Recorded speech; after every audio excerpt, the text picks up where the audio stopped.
Okay, we're back to talk about Widow's Bay on Apple TV, episode 3, The Inaugural Swim. This episode written by Neil Casey and directed once again by Hero Ryan. Mayor Tom Loftus feeling good as more and more tourists arrive in Widow's Bay after the review in the New York Times. He even meets a tourist named Marissa who says she's in town as part of a bachelorette party. Tom is also interested in his staff promoting the upcoming cocktails at sunset and the inaugural swim, the tradition where the mayor swims in the ocean to officially kick off summer. The night before all the festivities begin, however, Tom spots an old lady who runs at his car and scratches his arm. Dr. Morgan warns Tom to not go in the inaugural swim with the injury, but he pushes forward anyway, despite what his staff all say. Rosemary tells him about the sea hag and the lure that follows her, that she will start tracking you if she scratches some of your skin off. During the swim, Tom sees the old lady again. She scratches him while he's under the water. Wanting to know what's going on, Tom finally goes to Wick for help, and Wick tells him to hide for 72 hours because all the sea hag wants is to find Tom and to kill him. After Tom meets with Marissa that night, the old lady attacks him at his house, but just when she's about to smother and kill him, Wick pops in and shoots her and kills her. At the same time, the church bells ring. The police radio starts going wild, saying that there is some sort of major problem at the cocktails and sunset party. So a couple things here. Left on a bit of a cliffhanger, but we did talk in the first two episodes. We're curious what kind of show this will be and how it would be structured week to week. Episode two was the haunted inn, as it were. Episode Yeah. three is the sea hag. So is this going to be sort of a horror mystery of the week and sort of or the island curse that we have to deal with at this point in time and try to survive every week? You think that's sort of where we're headed, or is that we're getting out ahead of ourselves?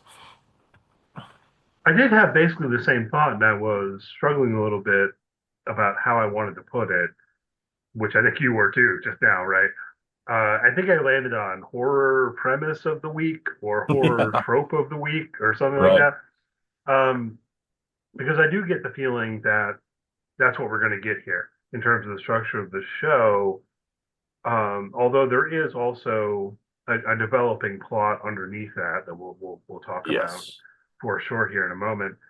Um, but I was relating the thought too. And I guess I'll ask you here. Of the three episodes so far, how would you rank this third one? Hmm. Like, which was your favorite and which was your least favorite? Is more or less what I'm asking. I Interesting. I think I would go one, two, three as my favorite Okay, so far. I was going two, one, three. But Yeah. anyway, I mean, so The anyway, first two are on top in whatever order you want to put them.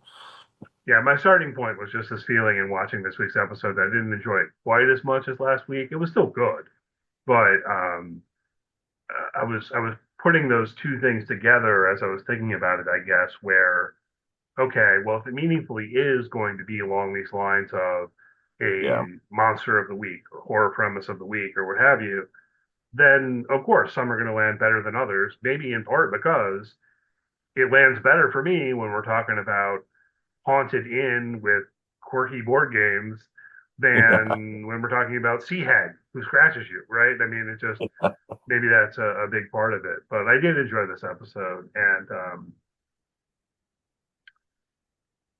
you mentioned I don't know. I mean, I'm tempted to start at the end. You mentioned how it's sort of a cliffhanger. How much of a sense did you have of what was going on there? Because it's also like the priest or Reverend Bryce is he involved in whatever's happening? Like he calls Tom and he's Yeah. heard the church bells This thing now. with the Reverend and the church bells and the I can hear them, they're going off, something's going wrong. They sort of tease that in a little bit in each of the first three episodes. We don't exactly know the context of what's going on here, other than the Reverend seems to be discovering something or learning something about what happens when these bells go off. But also, it seems that maybe this is sort of a red herring of sorts, but it seems like because they went off, something disastrous happened at this cocktails at sunset. Or they just happened to be coincidentally tied at the same time. We're not real sure yet, but the way that they laid it out makes it seems like, well, these bells went off, something happened, and there's a real problem at this party.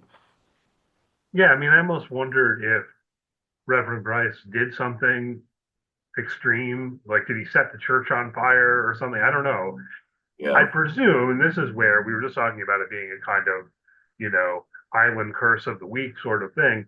But now it seems like that is going to kick off into a plot line that will carry forward at least to next week, but probably further because they've been hinting at it already. Yeah. So we don't know what he was doing in the woods either, really. Mm-mm. He just seems to be Um, wandering after learning these things and runs across Tom's son and the teenagers, telling them that there's well, evil here. But yeah, just no real first he's reason for like, that yet. or he's going to some kind of well or something. Or he discovers a Um, well. Yeah. well, what I'm putting together is I think that if you recall in the previous episode, I think it was in episode two. Um, again, having watched those back to back the same evening, I might be mixing things up possibly, but with the church, when after Tom tells him about hearing the church bells, he opens up that book, you recall, or letter or whatever. There's that note. Yep. It's like, I hope you never have to deal with it, but if you do, whatever it said exactly. But then the next line was starting to tell him what to do, Yeah. and I don't think we were given enough on screen to really know what it said, or I mean, certainly we Right. weren't given enough to understand why. But I was putting those things together, like he's doing whatever the book told him to do. So that's why I thought he was going to that well more intentionally on my reading. Mm. Maybe Okay. that like it was saying, "Hey, go check out the well" or something, like what's the water in the well like? And then he finds out that it's turned to blood or something. I don't know. We'll find out more later, but just I'm just kind of speculating a bit. Yeah, We that also one I will be, realized there's a couple of things that's probably I was thinking about the things that have not been, or there's a lot that's not been resolved, but that's sort of the biggest question mark mystery. We get a sense that there's an island that's cursed, an earthquake happens, and then these evil things start coming, and these curses start appearing. But yeah, what that is and what the Reverend's role in that is, that seems to be something that's intentionally left unanswered at this point. Anyway, didn't mean to cut you off, but just thought thinking that. no, no, no. That's good. That's good. And we're continuing in the same vein. I was just going to say, I also realized after we were done recording, um, that we didn't mention something last week that we probably should have, although I don't know what to do with it, which is, I think it's at the very end of episode one, where you have this sort of panning shot to this underground room, and there's a chair, and I don't even know how to describe the chair succinctly, almost like an electric chair, or like you'd bind someone to the chair, or I don't know. And then there's a hatch, right? And we haven't returned to that either. So I don't know if that ties in to the stuff with the church. I'm not positive. When I watched the uh, when I watched episode one, I felt like I was being told that that room was underneath the restaurant, Yeah, but maybe it's underneath the church, or I don't know. But that's another dangling thread that I think yeah, is going to tie in at some point, obviously, because they kind of make a point of showing that to us at the end of that episode. yeah. I think you're right. I think you're right. This will eventually all tie back in together. All right, so no, um, Marissa, we got a love interest. Thoughts there? I mean, she is really. I mean, there's a humor to it, but I guess when it comes down to it, she is just being really forward in a Yeah, way that Tom would totally be game for if he wasn't at the same time freaked out about this sea hag story. yeah. Um, I mean, a couple of thoughts there. I mean, number one, yeah, she's just a single woman on a bachelorette party, probably a place we'll never return to again, and no problem to go, find my companion for the time that I'm here. So sure, yeah, go right ahead. Also, my other thought was when she was knocking on his door, when he's at home sort of trying to barricade himself in, I was convinced that she was the old lady, that she was the sea hag, and I where was I was shocked that she got in the cab. I was like, oh man, that sucks.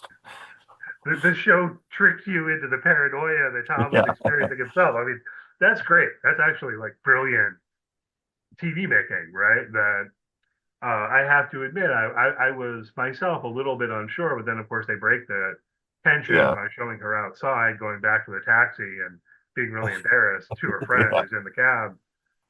The only thing that felt a little inconsistent to me about that was when they're at the restaurant, he says he needs to go to cocktails at sunset, and he doesn't do that. Yeah. I guess because the sea hag lore is accurate and he's becoming too groggy and tired, so he just goes home. I guess that's the way to read that, but it did feel a little wonky to me in terms of how he's talking to Marissa, right? Because he says, I have to go to the cocktail party. Do you want to come? And Yeah. then she says, well, maybe we could just go to your house instead. And he says it's a bad night, but he doesn't go to the cocktail party. He goes home, and then she shows Yeah. up at his house. So it did feel a little bit, I don't know. That confused me a little bit. Just for the sense of, yeah, think about the order of what you said of how that transpired. He would not have, if he thought that what Wick was saying was correct, he would not have wanted to go to the cocktail party. And so she starts becoming forward with him. And I don't know, maybe I just thought there was something there about, I mean, a reality of don't want to get attached. You know that you're going to leave. I mean, just a general sense of I just can't. I can't do this. I can't. There was apart from the I might be paralyzed here in a few hours, right? It just don't want to Mm, subject myself to that as opposed to the well I can't do it because I might have this curse on me that's about to come. maybe. Okay, so maybe he's already thinking about the curse. I mean, look, it's not that I don't think his actions don't make sense.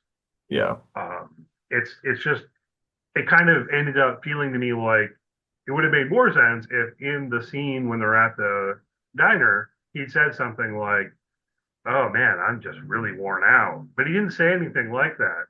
So it was yeah, already a little bit just odd. yeah, And because he does just go home, I don't know, man. Maybe we just got to fill in the gap or something and not worry about this. Because clearly, when it comes down to it, Marissa knows that he just went home and decides to show up. Again, it would make more sense if he was just saying that he was, yeah. too tired because of the Right. swim or whatever, as opposed to, oh no, I've got to go to the cocktail party, which he doesn't go to, and which I'm guessing is because he's too run down because he's been scratched. But I don't know. I mean, maybe belaboring this too much, I guess. Yeah, it was a weird interaction, and that he seemed like, he was purposefully saying he's going out with colleagues so he could meet up with Marissa. She's not there. He wants to find her later. He can't. Then he ends up at the same place where she is, and she's more forward probably than he was expecting, and all of a sudden it's a no. But maybe it is just a, if there's even a small percent chance that Wick is right, I can't do this. Yeah, or I mean, the other thing that we should perhaps consider as a possibility is his dead wife does come up. He says that she died in childbirth.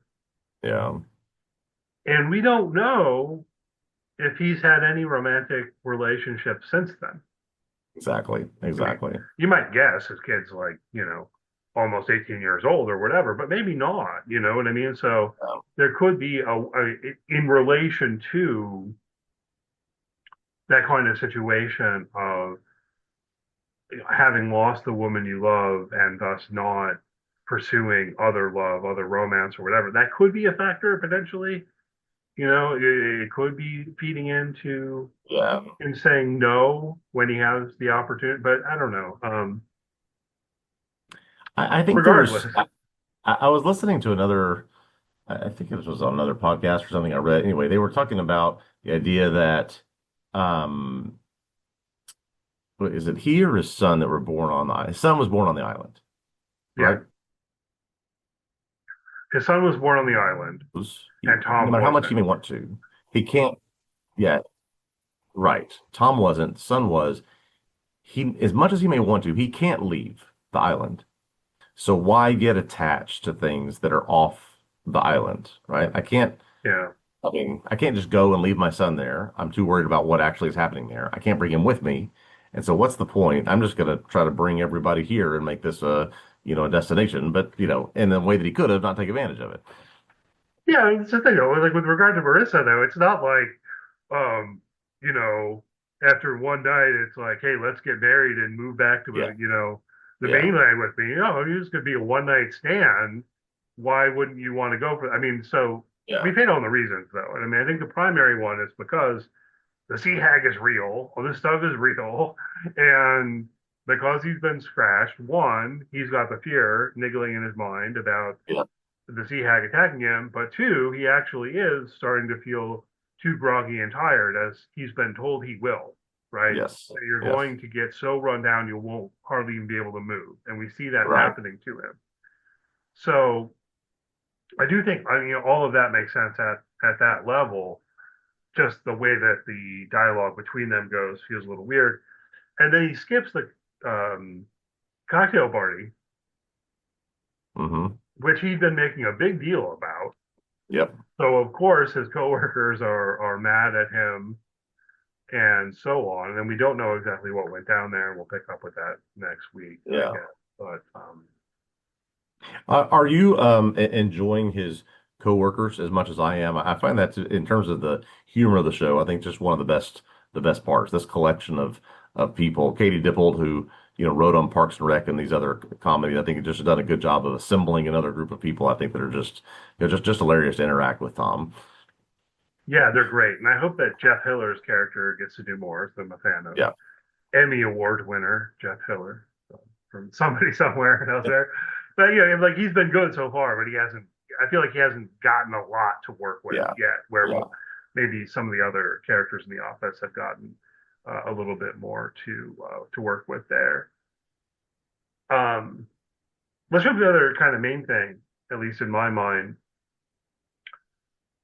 As I was saying a moment ago, the the supernatural curse stuff in the context of the show is real. Like at this point, I think it's totally established, right? Yeah. We Yeah. already talking about that last week. But a central tension of the show relates to Tom refusing to believe it or Hmm. rationalizing it away. Given what happens here with the sea hag and Wick showing up and like shoot her with a harpoon or something, it looks like a homemade harpoon. Um, But then it seems like you said in your summary that it kills her, which I think is right. I guess we don't Yeah. know for Maybe. sure because it's supernatural. She kind of disappears though. It's sort of like Yeah. there's spattered blood or something, but there's no sea hag corpse. So I don't know. What do you think here? Do you think Tom is going to try to, sort of scientifically rationalize this one away as well, or are we on the cusp of him actually buying into all this stuff?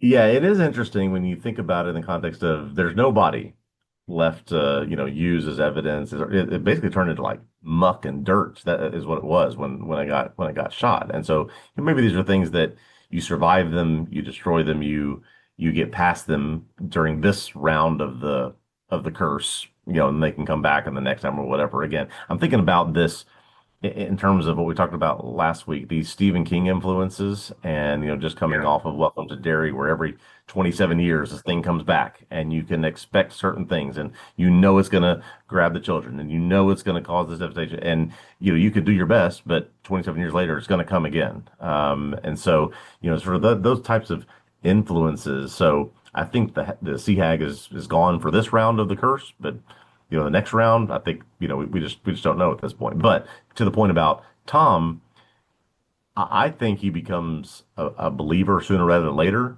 and tries to, he starts joining forces with Wick. It's like we gotta stop this, right? If I wanted this island to be what it can be, we gotta stop this.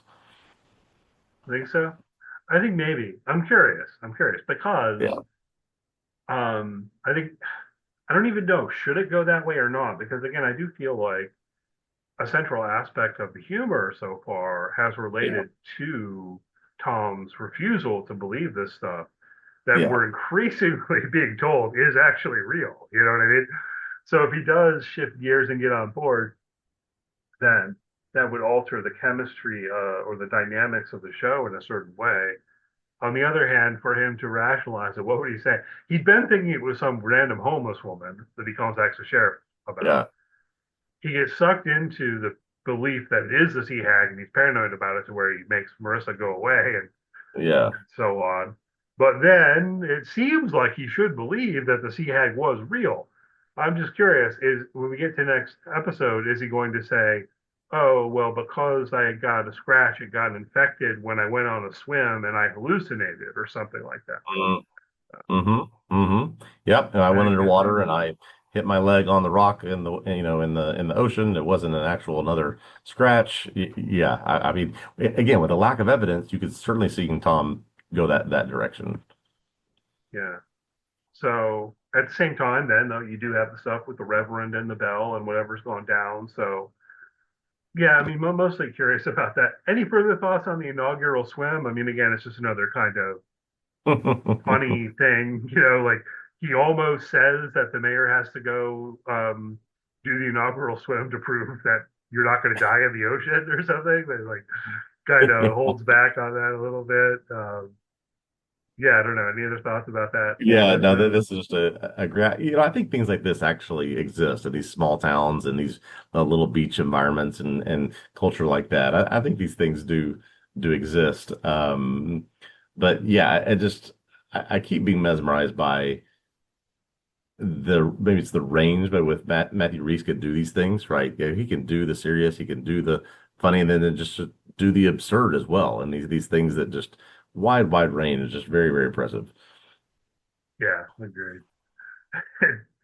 And funny. I mean, this show is legitimately funny. I saw someone talking about it. It seems like it's catching some steam out there in the world, which I'm happy to see. Yes, I yes. saw multiple people talking about it on Blue Sky and things like that. And one comment I think was from Shanti Collins, who writes on TV and is writing on the show somewhere. I'm not sure where, off the top of my head, but saying something like, "This show's actually a comedy. It's not just kind of warm and fuzzy show that's comedy shaped." I sort of Right. like that comment. That's Like this exactly thing, right. no, you're actually laughing legitimately watching the show, not just kind of chuckling and feeling good or whatever. So And much of definitely that, try. I think due to the cast that they put together. I'm just trying to do a quick search, see if I see a casting director here. I don't see anything off the sort of the top of the list here, but just impressive. I mean, you see Matthew Reese and Stephen Root, and maybe it's just from the previous thing they've been in. You think it's going to have a certain sensibility, and then you add in these other, the Jeff Hillers and the others, the characters that are there. It's just a tremendous Mm, ensemble.